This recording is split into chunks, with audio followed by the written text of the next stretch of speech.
Assalamualaikum warahmatullahi wabarakatuh. Good morning, everyone who's watching. How's your day? Feeling gloomy? Feeling romantic? Or whatever you're feeling like now? Here we are, Afra Nadia Salsabila And I'm Aulia Nisna Nabila. from class 2 GGB, majoring in civil engineering. In this sunny day, we would like to tell you a story about Ampera Bridge. Curious about it? Then please continue watching us. Ampera Bridge is a bridge that has long been desired by the people of Palembang and was realized after the independence era. This bridge crosses the Musi River and connects two large land masses that divide Palembang, namely Seberang Ulu and the Seberang Ilir. Previously, the people of Palembang City carried out transportation by sea, namely the Musi River, which relied on small ships or boats before the construction of the Ampera Bridge on the Musi River.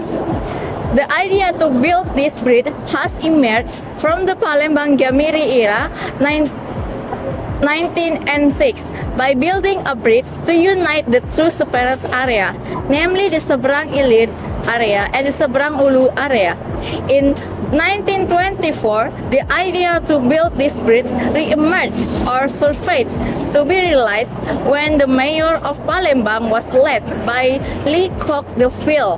But until the leadership of the Lee Kok ended, even until the Dutch left Indonesia, this agenda was not implemented until the period of Indonesia independence.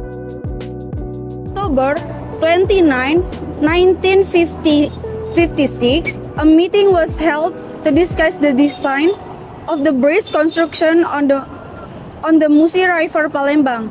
In the 1957, consisting of the Directorate of War Kodim 4 or Sriwijaya Harun Sohar and the Governor of Sumatra, H.A. Bastari, and also accompanied by the Mayor of Palembang, M. Ali Amin and Indra Chaya. There are three locations proposed for the construction of the bridge over the Musi River. First, the location of the Musi Bridge is located at the dam 60 Ilir.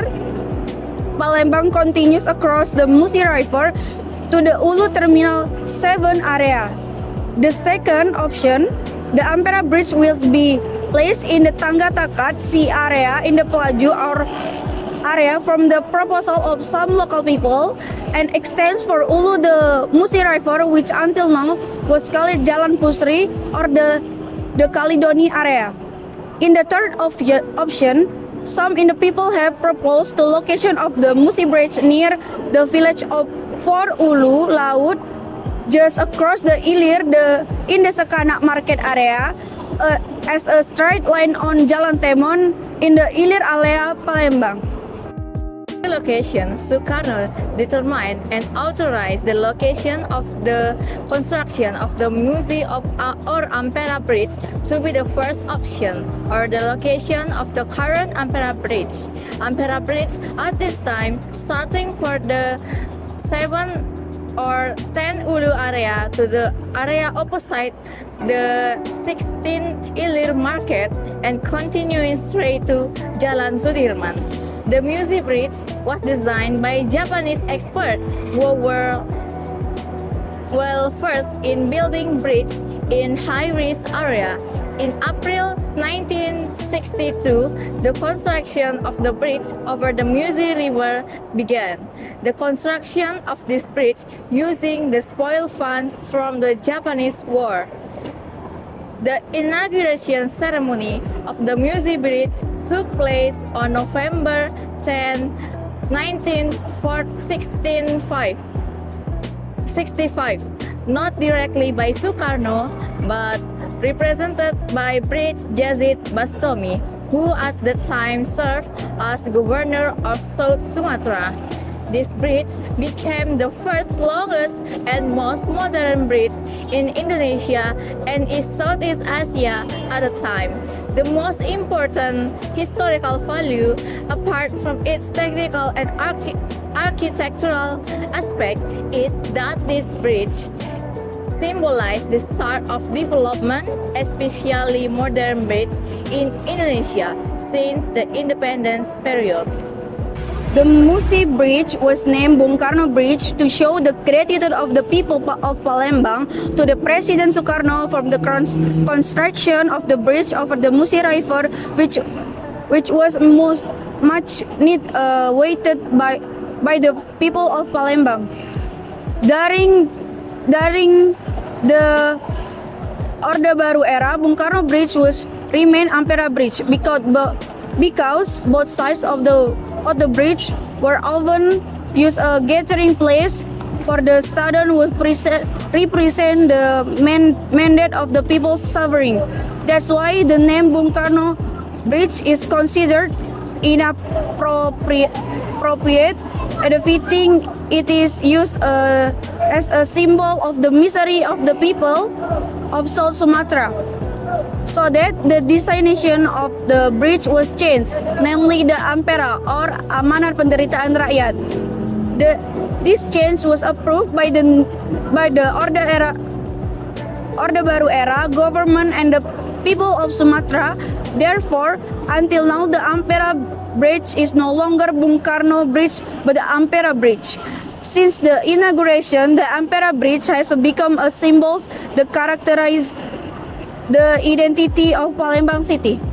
The bridge was built in 1962, which has a length 1,100 to 1,071 meters and the width of 22 meters and the height of the 63 meters and the distance between the towers of the 75 meters. Technically, the Ampera Bridge has a length of 1,171 meters with a composite girder bridge type. The bridge has a main span length of 354 meters with a bridge width of 22 meters, 4 times 3.5 meters vehicle lanes, and 2.5 meters sidewalk. The foundation used is H-shaped steel pile.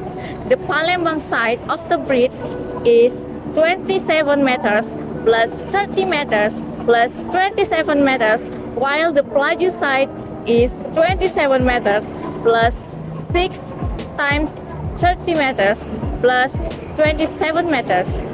Ampera Bridge consists of 7 spans for the main span. Span A1 to P1 and span A2 to P6 are end span with a span length of 22.5 in the form of 2 simple plate girders with RC box type and the abutment and RC pier at P2 and P6, span P1 to P2, span P2 to P3, span P4 to P5, and span P5 to P6 are intermediate spans with a length of 58.5 meters in the form of continuous plate girder with RC rigid frame at P2 to P5 pillar. Span P3 to P4 is a 75 meters long center span with a simple plate girder structure. The concrete slab quality to be used in the model is 20 MPa, while the steel quality used SM 400 with a steel yield strength of Fy 235 MPa and a tensile strength of 400 MPa. The result of the rating factor calculation, it is known that the rating factor is greater than 1, so that the bridge structure has the remaining capacity to withstand the plant load, except for the rating factor of the edge girder of span P3 to P4. In the early days, the center section of the and from section of the bridge body could be lift up so that the mass of ship passing underneath would not get caught in the bridge body. The center section of the bridge can be lifted with a mechanical equipment, two pendulums weight about 500 tons each. On the two towers, the lifting speeds about 10 meters per minute, with a total time required to fully lift the bridge of 30 minutes. When the middle section of the bridge is lifted, ship measuring 60 meters wide and with a maximum height 44.5 meters can pass across the Musi River. If the center of the bridge is not lifted, the maximum height of the ships that can pass under the Ampera Bridge is only 9 meters from the river water level. However, since 1970, the activity of going up and down the center of the bridge has not been done anymore. This is because the time used to lift the bridge is considered to interfere with the flow of traffic on.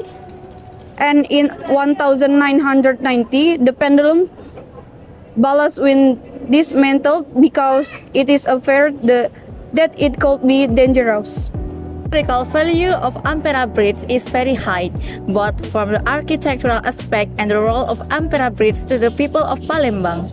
The symbolization of Ampera Bridge shows the development and revival of Indonesia after independence. The result of a detailed survey of structural conditions show that there is some damage to the bridge, including expansion joints that are no longer functioning, bridge pier caps experiencing spalling due to being hit by coal bars, corrosion of bearing, and also the bottom of the tower, and so on, and so that rehabilitation treatment is needed on the Ampera Bridge. The structural analysis results shows that in general, the bridge capacity can still withstand the design load in accordance with the latest bridge loading regulation. However, the analyzed deflection that occurred in the middle span of the main bridge slightly exceeds the permissible deflection limit. In addition, the moment capacity of the floor slab is quite close to the maximum moment that occurred. Based on the finding in all tests, the suggestion that can be given is the need for a detailed evaluation of the lower structure of the main bridge, including the foundation capacity, especially in the event of an earthquake or core collision. Furthermore, to monitor the condition of the Ampera Bridge in the real time, it is recommended to install structural health management system, especially on the main span of the bridge. As part of the historic bridge management process, it is necessary to continue with the next analysis, namely comprehensive analysis, especially on the bridge. Underbuilding, bridge functional evaluation, identification of detailed bridge rehabilitation, health handling needs, and the life cycle analysis.